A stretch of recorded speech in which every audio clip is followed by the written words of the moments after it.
शिवलिंग पूजन का प्रारंभ। शिवलिंग पूजन का प्रारंभ तथा महत्व, आइए जानते हैं इस बारे में। भगवान शिव को जानने की एक छोटी सी कोशिश करते हैं।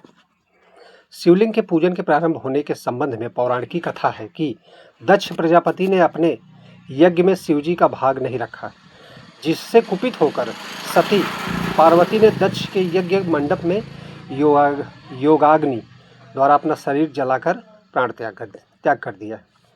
सती के शरीर के त्याग को जानकर शिवजी अत्यंत क्रुद्ध हो गए और वे नग्न होकर पृथ्वी में भ्रमण करने लगे। एक दिन वह नग्नावस्था में ही ब्राह्मणों की बस्ती में पहुंच गए।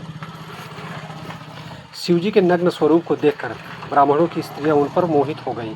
स्त्रियों की मोहावस्था देखकर ब्राह्मणों ने शिवजी को श्राप दिया कि इनका शिवलिंग इनके शरीर से तत्काल गिर जाए। ब्राह्मणों के श्राप से प्रभाव से शिवजी का लिंग उनके शरीर से अलग होकर गिर गया, जिससे तीनों लोक में घोर उत्पात होने लगा। समस्त देव ऋषि मुनि व्याकुल होकर ब्रह्मा जी की शरण में गए। ब्रह्मा जी ने योग बल से शिवलिंग के अलग होने का कारण जान लिया और यह समस्त देवताओं, ऋषियों और मुनियों को अपने साथ लेकर शिवजी के पास पहुँचे। ब्रह्मा ने शिवजी से प्रार्थना की कि आप अपने लिंग को पुनः धारण कीजिए, अन्यथा तीनों लोक नष्ट हो जाएंगे। ब्रह्मा जी की प्रार्थना सुनकर शिवजी बोले, आज से सभी लोग मेरे लिंग की पूजा प्रारंभ कर दो, तो मैं पुनः अपने लिंग को धारण कर लूँगा। शिवजी की बात सुनकर ब्रह्मा जी ने सर्वप्रथम सुवर्ण का, सोने का शिवलिंग बनाकर उसका पूजन किया। तत्पश्चात देवताओं, ऋषियों और मुनियों ने अनेक द्रव्यों से शिवलिंग बनाकर पूजन किया। तभी से शिवलिंग के पूजन का प्रारंभ हुआ। जो मनुष्य किसी तीर्थ की मृत्तिका मतलब मिट्टी का से शिवलिंग बनाकर उनका 1000 बार अथवा लाख बार अथवा करोड़ बार सभी पूजन करता है, वह शिव स्वरूप हो जाता है। जो मनुष्य तीर्थ में मिट्टी, भस्म, गोबर अथवा बालू का शिवलिंग बनाकर एक बार भी उसका सभी पूजन करता है, वह 10,000 कल्प तक स्वर्ग में निवास करता है। ये शिवलिंग का महात्मा है। शिवलिंग का सभी पूजन करने से मनुष्य संतान, धन, धान्य, विद्या, ज्ञान, सद्बुद्धि, दीर्घायु और मोक्ष की प्राप्ति करता है। जिस स्थान पर शिवलिंग का पूजन होता है वह तीर्थ न होते हुए भी तीर्थ बन जाता है।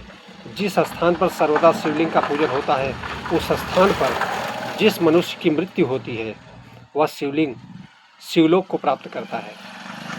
जो मनुष्य शिव शिव शिव इस प्रकार सर्वदा कहता रहता है वह परम पवित्र और परम श्रेष्ठ हो जाता है और वह धर्म, अर्थ, काम एवं मोक्ष का प्राप्ति करता है। शिव शब्द के उच्चारण मात्र से मनुष्य के समस्त प्रकार के पापों का नाश हो जाता है। अतः जो मनुष्य शिव शिव का उच्चारण करते हुए प्राण त्याग करता है वह अपने करोड़ों जन्म के पापों से मुक्त होकर शिवलोक को प्राप्त करता है। शिव शब्द का अर्थ ही कल्याण है। अतः जिसकी जिह्वा पर अहरनिश कल्याणप्रद शिव का नाम रहता है उसका ब्रह्मा अभ्यंतर शुद्ध, उसका बाह्य और अभ्यंतर शुद्ध हो जाता है और वह शिव सायुज्य प्राप्त करता है। तो तारकम ब्रह्मा परमं शिव इत्याक्षर द्वयम नैत श्रीमद् परम किंचितम तारकम ब्रह्मा सर्वथा। शिव यह 2 शब्द वाला नाम ही पर ब्रह्म स्वरूप एवं तारक है। इससे भिन्न और कोई दूसरा तारक ब्रह्म नहीं है। बोलो हर हर महादेव।